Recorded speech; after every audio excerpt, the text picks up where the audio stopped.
अपनी वीडियोस की सीरीज में ये हमारी अगली वीडियो है। चैप्टर है स्टाफिंग। बेटा बिजनेस स्टडीज का एग्जाम आने वाला है, काफी दिनों से वीडियो अपलोड नहीं की है, उसके पीछे कुछ हेल्थ रीजन थे, पर अब हम कोशिश करेंगे कि इसको वाइंड अप करें।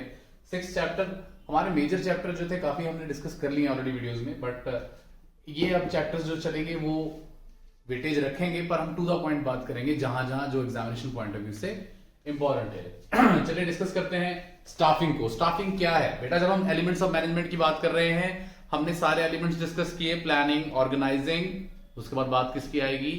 स्टाफिंग की आएगी। हमने प्लान कर लिया है, ऑर्गेनाइज कर चुके हैं। स्टाफिंग मतलब लोगों की सिलेक्शन करनी है, लोगों को रखना है ऑर्गेनाइजेशन में। इसमें से क्वेश्चन इस तरीके से आएगा जहां पर आपको केस स्टडीज में पूछा जाएगा कि बताइए यहां पर कौन से सोर्सेज रिक्रूटमेंट के इस्तेमाल हो रहे हैं। फाइन, तो हम सोर्सेज को आइडेंटिफाई करेंगे। सिलेक्शन प्रोसेस पे इंपॉर्टेंट क्वेश्चन आ सकता है, वो भी हम डिस्कस करेंगे इस वीडियो में। और स्टाफिंग के प्रोसेस पर भी क्वेश्चन आ सकता है। सिलेक्शन का प्रोसेस, स्टाफिंग का प्रोसेस और रिक्रूटमेंट और सिलेक्शन का डिफरेंस भी आ सकता है, उसको भी आप डिस्कस करेंगे हम इसी वीडियो में। चलिए शुरू करते हैं। तो स्टाफिंग क्या है? स्टाफिंग का मतलब है लोगों को अपने ऑर्गेनाइजेशन में लेके आना। स्टाफ कम है, स्टाफ पूरा नहीं है, या हमने जब ऑर्गेनाइज किया, काम को डिवाइड किया, तब हमें पता चला कि हमें लोगों की जरूरत है, इसलिए हमने लोगों को लेके आना है अपने ऑर्गेनाइजेशन में काम करने के लिए। अब इसको लाने के तरीके क्या है बेटा? याद रखना, क्योंकि हम पहली बार नहीं पढ़ रहे हैं। आप रिक्रूटमेंट और सिलेक्शन दो चीजें हैं, इन दोनों को ही ध्यान में रख के सारा चैप्टर डिजाइन किया गया है।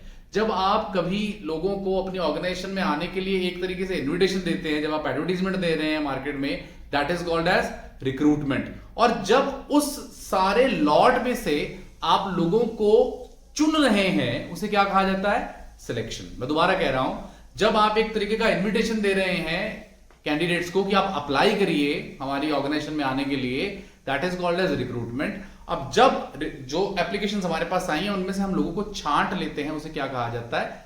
सिलेक्शन। इसीलिए कई बार ये कहा जाता है कि रिक्रूटमेंट एक पॉजिटिव प्रोसेस है और सिलेक्शन एक नेगेटिव प्रोसेस है, बिकॉज उसमें आप लोगों को छांटते हैं, लोगों को धीरे धीरे सॉर्ट आउट करते रहते हैं, निकालते रहते हैं। That is a selection. Fine, that is why it is called as negative process. तो मीनिंग क्लियर है। स्टाफिंग का प्रोसेस की बात करते हैं कि स्टाफिंग का प्रोसेस कहां से शुरू होगा और स्टाफिंग किस तरीके से होगी। बेटा पहला स्टेप है हमारा estimating man power requirement. Estimating मतलब अंदाजा लगाना, मैन पावर रिक्वायरमेंट कि हमें कितने लोग चाहिए काम करने के लिए। जब भी आप किसी नए प्रोजेक्ट पे काम कर रहे हैं, नई ऑर्गेनाइजेशन बनाने वाले हैं या कुछ नया प्रोजेक्ट लगाने वाले हैं, आपको पता होना चाहिए कितने लोगों की हमारे पास रिक्वायरमेंट है। तो फर्स्ट स्टेप है आपका estimating the man power requirement. आपको पता होना चाहिए कितने लोग लगेंगे, ठीक है, कितने लोग चाहिए इस पर्टिकुलर काम करने के लिए। उसके बाद आप किसके लिए जाएंगे? एडवर्टीजमेंट देंगे, देखिए अखबार में या कहीं ऑनलाइन, आजकल तो आप इंटरनेट पे पोस्ट डाल सकते हैं। Recruitment, then comes selection. उन्हीं एप्लीकेशंस में से सिलेक्शन को शुरू करेंगे।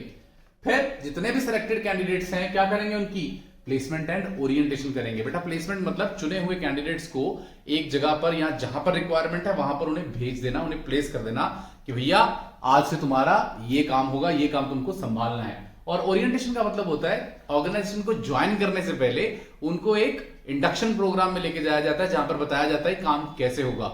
छोटी मोटी कह सकते हैं ट्रेनिंग भी दी जाती है, या उन्हें अपने आने वाले काम से रूबरू कराया जाता है, एक इंट्रोडक्शन दी जाती है, that is called as orientation. Then comes your training and development. उनको ट्रेनिंग दी जाती है, उनकी डेवलपमेंट की जाती है। ट्रेनिंग में बहुत सारी चीजें हो सकती हैं। Fine, on the job, of the job training वो अलग टॉपिक है, वो इसके बाद डिस्कस करते हैं। देन जब ट्रेनिंग हो गई, डेवलपमेंट की तरफ। डेवलपमेंट बेटा यहाँ पर बड़ा इंपॉर्टेंट एक एस्पेक्ट है। डेवलपमेंट का मतलब होता है जहां पर आप अपने एम्प्लॉय को डेवलप करने की भी बात करते हैं, उन्हें कोई कोर्स करवा रहे हैं, कोई ऐसी ट्रेनिंग उनसे करवा रहे हैं जिसका उन्हें सर्टिफिकेट मिलेगा, जिससे उन्हें अच्छा लगे कि हमारी भी डेवलपमेंट हो रही है। Fine, then promotion. प्रमोशन के बारे में सोचना भी इसी प्रोसेस में आता है, स्टाफिंग के प्रोसेस में आता है। एचआर देखता है ये सारा कुछ, ह्यूमन रिसोर्स मैनेजमेंट ही देखता है इसको। और लास्ट में है कंपनसेशन, कि पैसे कितने मिलने हैं। फाइन, ये भी स्टाफिंग में डिस्कस किया जाएगा। बेटा याद रखो इस सारे चैप्टर में, क्योंकि ये एक रिवीजन क्लास है, यहां पर हम इसको 5-7 मिनट में 10 मिनट में रिवाइज कर रहे हैं। आपको ये बात पता होनी चाहिए कि जब हमने चैप्टर पढ़ा था तो हमने पढ़ा था staffing is directly related to human resource management. यहां पर एचआर की बात की गई, ह्यूमन रिसोर्सेज की बात की गई। ह्यूमन रिसोर्सेज मतलब ह्यूमंस जो हमारे लिए रिसोर्स हैं। Fine, human resources. अब वही एचआर डिपार्टमेंट ह्यूमन रिसोर्सेज को मैनेज करने के लिए जो डिपार्टमेंट होता है उसे क्या बोलते हैं, एचआरडी, एचआर डिपार्टमेंट या ह्यूमन रिसोर्स मैनेजर्स कहा जाता है उन्हें। फाइन, वही ये सारा स्टाफिंग का पूरा प्रोसेस करते हैं। जो पहला प्रोसेस है स्टाफिंग का, जहां हमने मैन पावर की एस्टिमेशन की कि हमें कितने लोग चाहिए। फाइन, जिसमें हमारा वर्कलोड एनालिसिस भी था और वर्कफोर्स एनालिसिस भी शामिल था। वर्कलोड एनालिसिस और वर्कफोर्स एनालिसिस दोनों एक टेक्निक है जो हमारी हेल्प करते हैं किस चीज में, इस चीज को एनालिसिस करने में कि हमें इस काम को करने के लिए एक्चुअली लोग कितने चाहिए।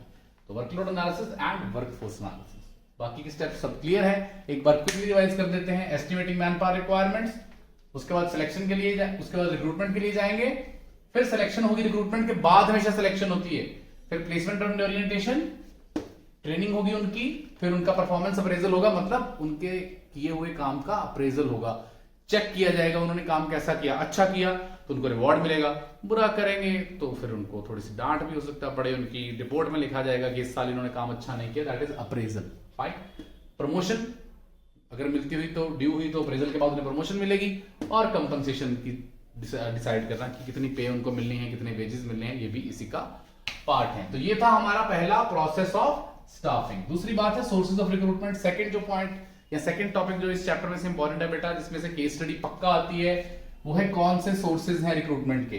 बेटा आपको पेपर में केस स्टडी दी जाएगी जहां पर आपको आइडेंटिफाई करना होगा कि कौन से सोर्सेज हैं रिक्रूटमेंट के। याद रखिए दो ही सोर्सेज हैं, इंटरनल और एक्सटर्नल। बेटा केस स्टडी जब भी पढ़ोगे उसको ध्यान से पढ़ना है, क्वेश्चन पेपर में क्वेश्चन को ध्यान से पढ़िए और सिर्फ इतना देखने की कोशिश करिए कि जो नया बंदा रखा है उसको अपनी रनिंग ऑर्गेनाइजेशन में से उठा लिया है या बाहर से लेके आया नया बंदा। फाइन, अगर तो इंटरनल हुआ तो ट्रेनिंग और ट्रांसफर की बात होगी। अगर ट्रांसफर करके किसी बंदे को लेके आए हैं कि वो बंदा पहले किसी और शहर में था, अब उसे अपने शहर में ले आए हैं ट्रांसफर करके, इसका मतलब वो इंटरनल रिक्रूटमेंट की बात हो रही है, इंटरनल है सोर्स वो रिक्रूटमेंट का। ऐसे ही ट्रेनिंग देकर अगर उसे प्रमोशन दे दी है तो वो भी आपका इंटरनल ही सोर्स है। ऑर्गेनाइजेशन के अंदर से बंदा ले रहे हैं एग्जिस्टिंग, तो वो इंटरनल सोर्स है। एक्सटर्नल सोर्स ऑफ रिक्रूटमेंट कौन से हुए बेटा, बहुत सारे हैं, आप बुक देखोगे तो ढेर सारे मिल जाएंगे। इसमें डायरेक्ट रिक्रूटमेंट आ जाएगी जहां पर आप इश्तेहार दे रहे हैं, आप अपनी ऑर्गेनाइजेशन के बाहर एक पर्चा लगा रहे हैं, ठीक है, डायरेक्ट रिक्रूटमेंट। कैजुअल कॉलर्स, जो लोग आपकी ऑर्गेनाइजेशन में अपना रिज्यूम देके छोड़ के जाते हैं कि अगर जरूरत हो तो भैया हमें बुला लेना। इसमें रेफरेंस वाला पॉइंट बहुत इंपॉर्टेंट है, जहां पर हमारे एग्जिस्टिंग इंप्लॉइज से हम रेफरेंस ले लेते हैं कि आप बताओ किसको रखें, आपका कोई रिश्तेदार है क्वालिफाइड तो उसको ले आओ, उसको रख लेते हैं। बेटा याद रखना वो एक्सटर्नल सोर्स में ही आता है, रेफरेंस फ्रॉम इंटरनल एम्प्लॉइज, वो इंटरनल सोर्स नहीं है। बंदा तो बाहर का है ना, सिर्फ रेफरेंस इंटरनल बंदे के लिए है आपने, ठीक है।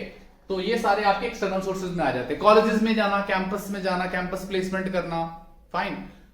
वेब जो आप एडवर्टीजमेंट्स देते हैं, ऑनलाइन एडवर्टीजमेंट्स देना, आप देखते हैं ना पेज बने हुए हैं कि यहां पर काम करने वाले लोगों की जरूरत है, यहां पर काम करने वाले लोगों की जरूरत है, पेजेस पर एड्स आती हैं, तो वो सारे आपके एक्सटर्नल सोर्सेज ऑफ रिक्रूटमेंट में आते हैं। ये very important topic, sources of recruitment internal and external. Then selection का प्रोसेस बेटा another important question, very important question. Selection का प्रोसेस क्या होगा बेटा, सिलेक्शन के प्रोसेस में सबसे पहला काम क्या करते हैं, जब हमें किसी भी बंदे को सेलेक्ट करना है उसका एक प्रोसेस है।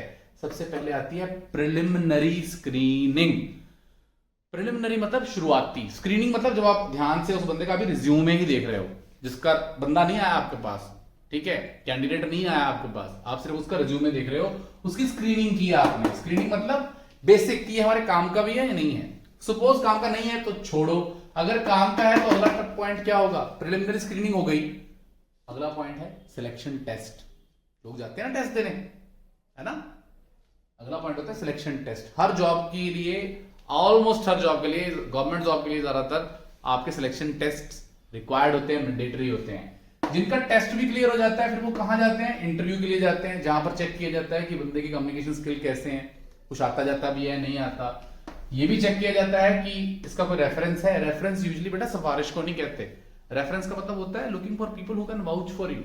मतलब अगर आप काम कर रहे हो ऑर्गेनाइजेशन में या इस फील्ड में 5, 10, 15 सालों से, तो कोई बंदा आपकी गवाही दे सकता है कि हाँ ये अच्छा काम करता है। तो रेफरेंस चेक और बैकग्राउंड चेक कि आप कहां से आए, क्या नहीं किया, वो सिर्फ चेकिंग करते हैं। ये बिहाइंड द सीन चलता है ये काम, रेफरेंस एंड बैकग्राउंड चेकिंग।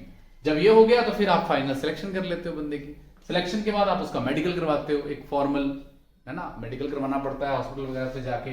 फिर आपको जॉब ऑफर दी जाती है, रिटर्न में आपको एक ऑफर लेटर दी जाती है कि देखो भाई हम आपको जॉब ऑफर कर रहे हैं, आपकी सिलेक्शन हो गई है, ये है हमारी टर्म्स एंड कंडीशंस, अगर मंजूर है तो क्या साइन कर दो, कॉन्ट्रैक्ट ऑफ एम्प्लॉयमेंट साइन कर दो। तो बेटा यहां पर आपका ये सिलेक्शन प्रोसेस सारा खत्म हो जाता है। और लास्ट आपका टॉपिक जो इस चैप्टर में से बनता है वो है ट्रेनिंग की types, on the job training, of the job training. जब आपको अपनी एग्जिस्टिंग नौकरी पर रखकर साथ ही साथ किसी के साथ अटैच कर दिया जाए कि काम सीख लो, that is on the job training. जब आपको आपकी रनिंग जॉब से छुट्टी देकर या पॉज देकर कहीं और जगह भेजा गया है काम सीखने के लिए, उसे बोलते हैं ऑफ द जॉब ट्रेनिंग। ठीक है, ऑफ द जॉब, जॉब को ऑफ करके ट्रेनिंग के लिए जा रहे हो, उसे ऑफ द जॉब बोलते हैं। जॉब पर रहकर किसी के इंटर्न बन गए हो, अप्रेंटिस बन गए हो, ये दो नाम जहां सुनो इसका मतलब ऑन द जॉब ट्रेनिंग की बात हो रही है। ऑलराइट, और vestibule training of the job training का एक बड़ा अहम टाइप है वेस्टिब्यूल ट्रेनिंग, जहां पर आपको बिल्कुल ओरिजिनल जॉब जैसे हालात बनाकर वहां पर आपको काम करने के लिए भेजा जाता है कि आप डेमो देखिए, ऐसे काम होगा आपको। फाइन, उसे क्या कहा जाता है, ऑफ द जॉब ट्रेनिंग, जहां पर आपको कहीं और जाकर अपनी जॉब की ट्रेनिंग मिले। तो बेटा ये इंपॉर्टेंट टॉपिक्स थे सारे आपके स्टाफिंग के। बेटा ये वीडियोस का पर्पस सिर्फ आपकी माइंड में एक पूरे चैप्टर को निकालना है कि इस चैप्टर में इंपॉर्टेंट चीजें क्या है। मैं फिर कहता हूं, process of staffing very important. ठीक है, इसमें हमने ये बातें अभी डिस्कस की। सोर्सेज ऑफ रिक्रूटमेंट, इंटरनल और external source of recruitment, very important. Then comes your selection process, की सिलेक्शन का प्रोसेस क्या रहता है, वेरी वेरी वेरी इंपॉर्टेंट, ये बहुत इंपॉर्टेंट है। सिलेक्शन प्रोसेस और सोर्सेज ऑफ रिक्रूटमेंट, ये दोनों बहुत इंपॉर्टेंट है, केस स्टडी अक्सर इनमें से देखने को मिल जाती है। फाइन, और लास्ट आपका on the job training end of the job training, यही इतना ही है। मैं उम्मीद करता हूं कि आपको ये वीडियो ठीक लगी होगी और इसके साथ आप बुक पढ़िए तो आपको रिवाइज करना काफी आसान हो जाएगा। पेपर बिल्कुल करीब है, आने वाला है। हम एक वीडियो बनाएंगे कि पेपर को अटेम्प्ट कैसे करना है। ठीक है, कोशिश करूंगा, थोड़ी हेल्थ का इशू ऐसा है कि टाइम नहीं मिलता शाम को वीडियो बनाने का, बट कोई बात नहीं, हम देख रहे हैं इसको। आप बने रहिएगा, कोशिश करूंगा वीडियोस ज्यादा, एक दिन में 2-2 वीडियोस अपलोड करके सिलेबस को खत्म करें। हम अपने 6 चैप्टर पर तो ऑलरेडी आ चुके हैं, थोड़े से ही बचे हैं, खत्म करेंगे जल्दी जल्दी। चलिए, थैंक यू सो मच बेटा, गॉड ब्लेस यू। पढ़ते रहिए, लिखने की प्रैक्टिस करिए, जो भी पढ़ रहे हैं लिख के करिए, बहुत बेहतरीन होगा। जितने भी प्रोसेस की बात हो रही है, चाहे वो स्टाफिंग का प्रोसेस हो, सिलेक्शन का प्रोसेस हो, बेटा आपने पॉइंट्स जंबल नहीं करने, जो एक लाइन में वही लिखना है, कोशिश करिए वैसे ही लिखिए। ठीक है, और जो भी तैयारी होगी लिख के होगी वो तैयारी। फाइन, पढ़ के नहीं होगी। Thank you so much, God bless you, खुश रहिए।